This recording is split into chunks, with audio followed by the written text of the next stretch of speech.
Okay, looks like it's recording right now. Live? Yeah, we're recording. Another 10 minutes to go here, or maybe we'll go longer. Doesn't matter. Let's talk about... Hey, fuck it. Let's talk about Maverick, man. Maverick. Yeah. Yes. How come we didn't watch it in the theaters? You know what? I am... An idiot? I'm so mad at myself for not. That one was so good in the theaters. That movie would have been... Like, it sounded... I wish I could actually experience it, because I'm just saying, like, it would have been immense. And immense is the only word I can actually think of. Like, it's... Even the opening scenes, man, you know, the way the music was, and he's just like... It's kind of playing that, like, kind of 80s opening, I don't know, like, happy kind of music. Like this all epic thing, and he's driving a motorcycle going through an air base, and then... He literally is wearing the same clothes, like... Yeah, and he still looks fucking amazing. Yeah.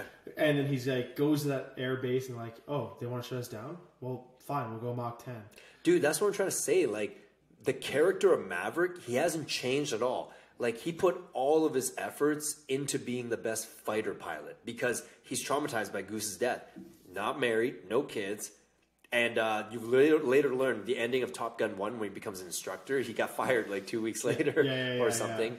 Yeah. Three months or so. 3 weeks or 3 months. Like really quickly. And then like when Ed Harris was listing off all his credentials and like John Hamm was... Two-star admiral. Exactly, but he doesn't because this just shows trauma. Like it was very interesting because the Maverick character, it's really interesting. He literally sucks at everything else. He can't be a good boyfriend, so he screwed up with Jennifer Connelly's character, and then he's like credit cards are all racked up. He couldn't pay the bill in that bar scene. Like he hangs on a hanger all the time, you know. But he still has taken flying to the next level. And like what I thought was interesting about that whole storyline, as the writers wrote it, was.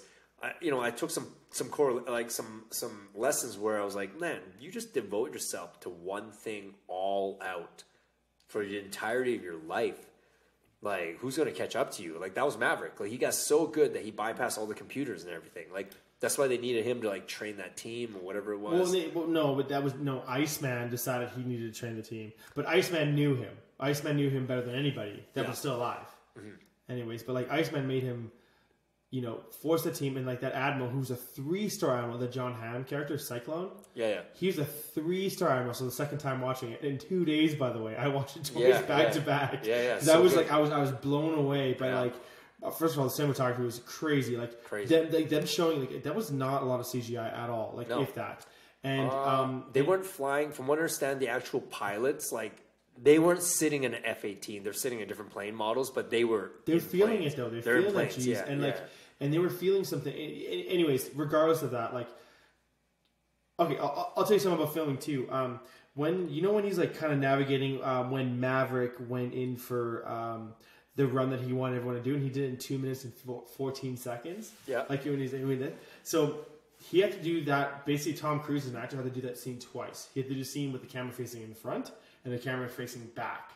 So, because you couldn't have the camera and seeing another camera in front. So he had to like do it twice. Like that's how crazy this whole cinematography feat was. And okay, I'm digressing.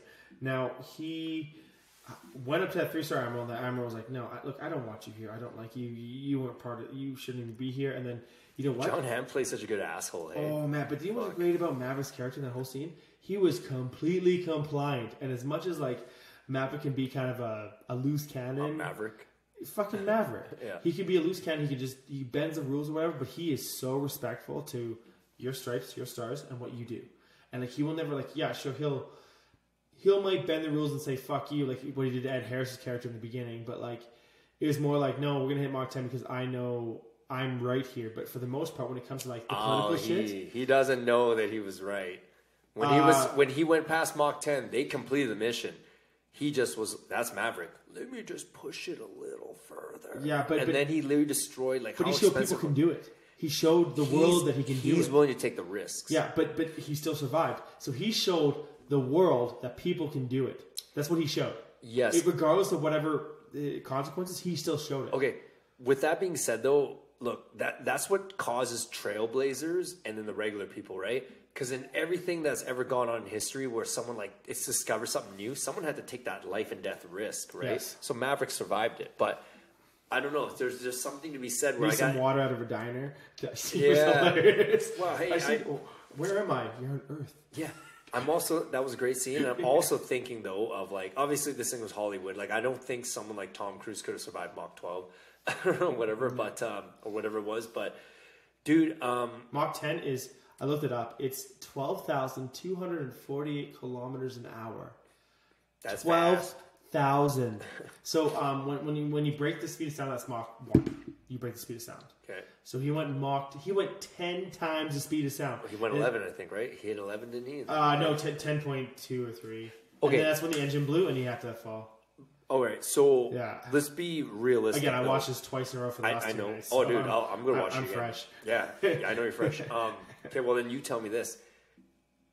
Do you literally think that guy, that Maverick, wouldn't have been stuck in endless legal battles after? How expensive do you think that aircraft was? How much research do you think went millions. into that? No, millions. But it wouldn't be legal battles because when you sign a contract with a pilot and everything else, it's all that's the legal there. Like the legalities are there. Like it's in the contracts. Like he could also die. Like you're also leveraging your life to fly this fucking crazy plane. So fuck you also. Like you can't just, if the plane dies and I don't die, you can't sue me for it.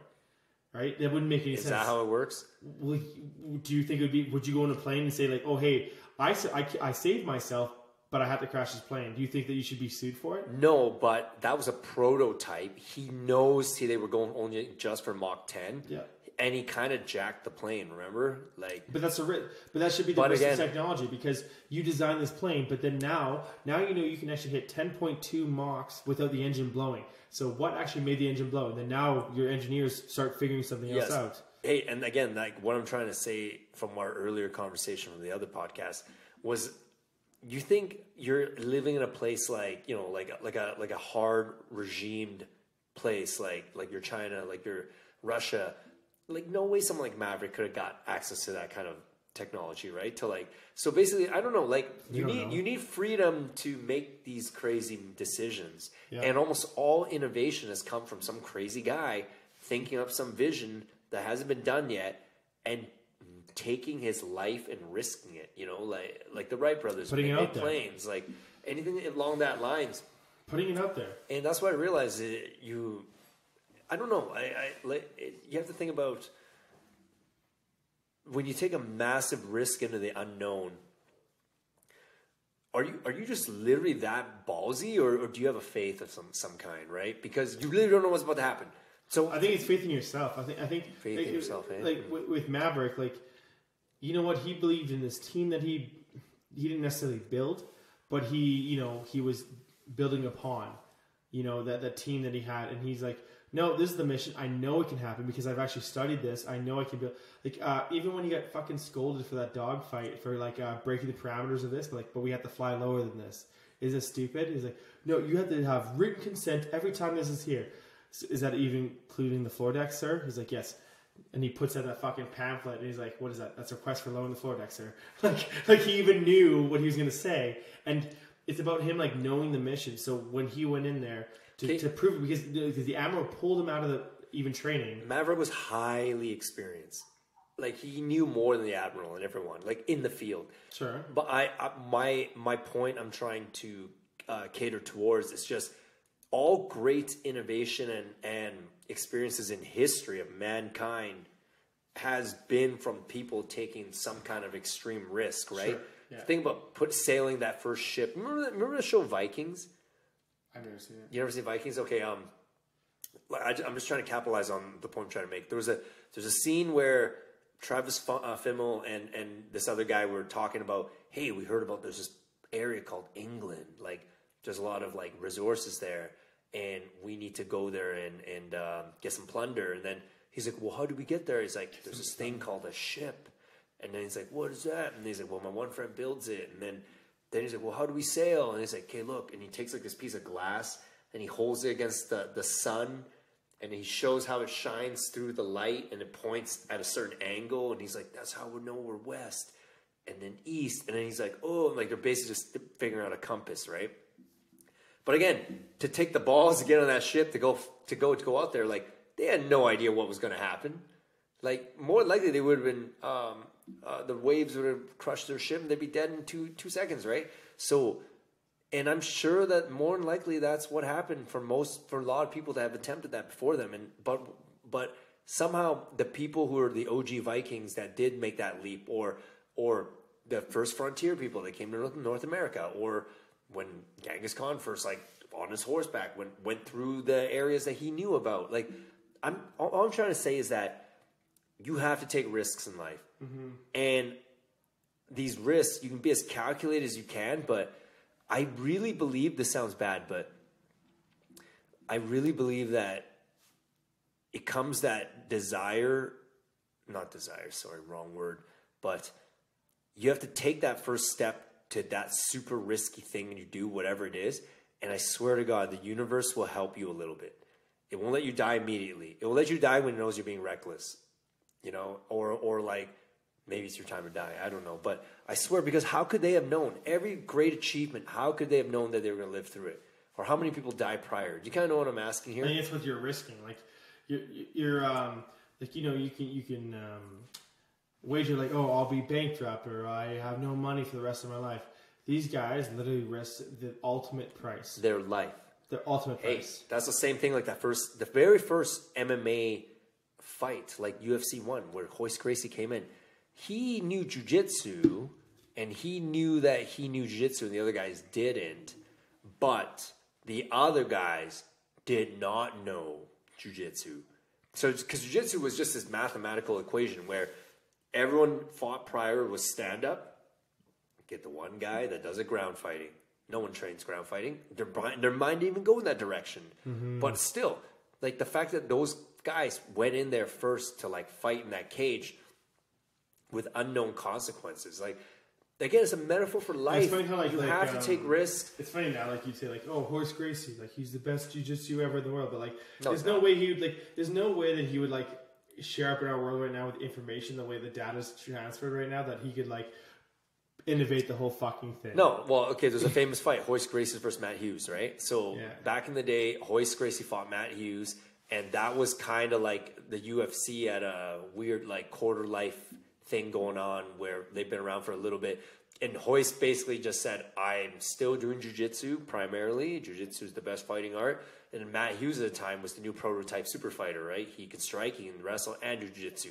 So what Matt Hughes did, he beat the shit out of Royce Gracie, mounted him in the back, and pounded him out. And I think he just pounded him out with TKO. What is the best fighting style? What?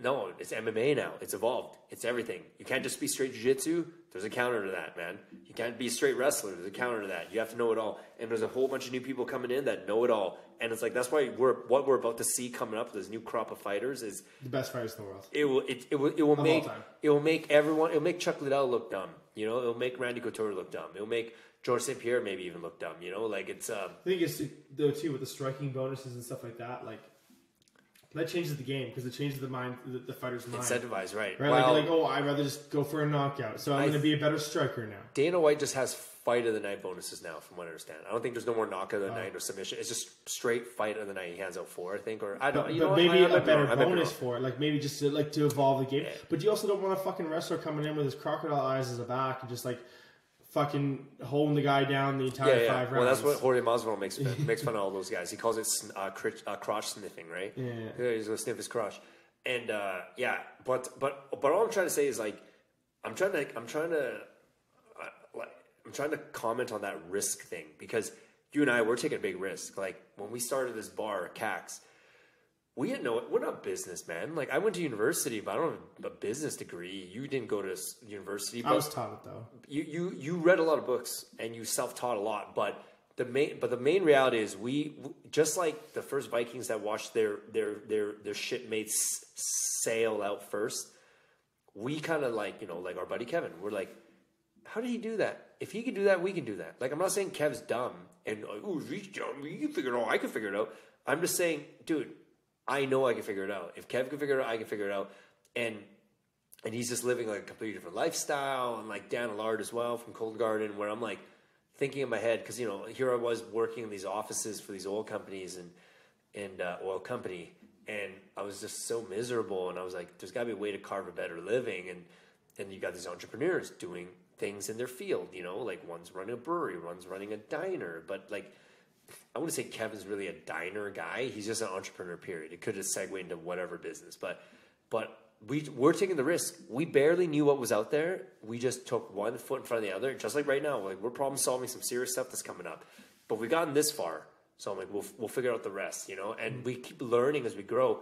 And that's where this whole taking a risk thing is so fucking fun, because you're like, you're going to grow 10 times more by taking a risk than you will by slowly doing a step-by-step calculated, plan this, plan that, execute today. You know, like, I mean, yes, the risk oftentimes fails with consequences, but that's what I'm trying to say. But the consequences are larger, but the rewards also higher too. The rewards also higher. But some might say it's a gamble, but I'm like, I eventually you have to gamble. Dude, it's a no, I'm going to stop you there. It's a fucking gamble sticking to a company. Yeah. That's a fucking gamble. You're gambling your entire life, and you know what can happen to you? Tomorrow you can be fired. I don't want to say names, but you know, I know someone's very close to you. Like it happens, man. That's true. Like these things happen. Like you know, again, I got fired for like again a reason, and this has also happened to me before prior, right? When I was a partner. What happens is like you're not in control of your life, and like you can sacrifice as much as you want in life, and then all of a sudden, like, yeah, you're just done. Okay, let's get into specifics then. Like, what's a good gamble to take, right? Like, I think for now, based on my experiences, starting a business is a good gamble. Yes, I agree. You know, worst case, you fall flat on your face, you don't know what the fuck you're doing, you run out of money, you go bankrupt. Look, what is bankrupt? Fine. 7 years, you're basically can't do nothing. But you think if you're smart, you think you're going to sit there and dwindle away for 7 years? No, you're going to read, you're going to learn, you're going to get better. That's one thing I think you should take a risk on. Second thing you should take a risk on is just applying things that you learn all the time. Like, it could be something as simple as, I don't know, like you read like Corey Wayne stuff, right? Like endless advices on how to approach like women, you know, things like that. Like that could be one. Or men, whatever you're into. Like a risk to take is next time you're at a swimming pool, jump off the high diving board. Relatively safe, you know, like it's risky, but it's, you know, like, it's like how about you go out driving? You know, that's a risk too. How about you go to the grocery store and you might actually get fucking COVID? Yeah, but what I'm trying to say is that the biggest accomplishments in all humankind came from massive risk takers. Okay. Yeah. So you don't take risks, nothing happens. And the problem with right now, I'm trying to say is too many people they will never take a risk. They're too coddled, they're too comfortable, too scared, and I feel like that is not the way to do this thing. I'm definitely taking risks going forward now, and don't get me wrong, take calculated risk. You got to plan as much as you can. I'm not saying go jump off a big skyscraper without having triple checked your parachute or something, right? But I'm saying if you triple check your parachute, then jump off that skyscraper. You know, like if that, like I'm an advocate of risk now. I realize risk is humanity. Humanity evolves from risk. You have to take it, and I'm realizing not almost everyone I know in my circle, other than Kass now and Kev, like, I don't know anyone else that took risks. No one in my family took a risk. For a job. They go for a job. They work their way up. They're all like by the book. And I just knew something was wrong because I'm like, something's just not interesting about that. No one's gonna give a shit when you're dead. You know, like it's like you're not gonna give a shit when you're dead. Your life could have been someone else's life. It's like it's the same thing. Like you have to take a risk. Hey, we should end it here. We're already at 18 minutes here. Okay, let's do it.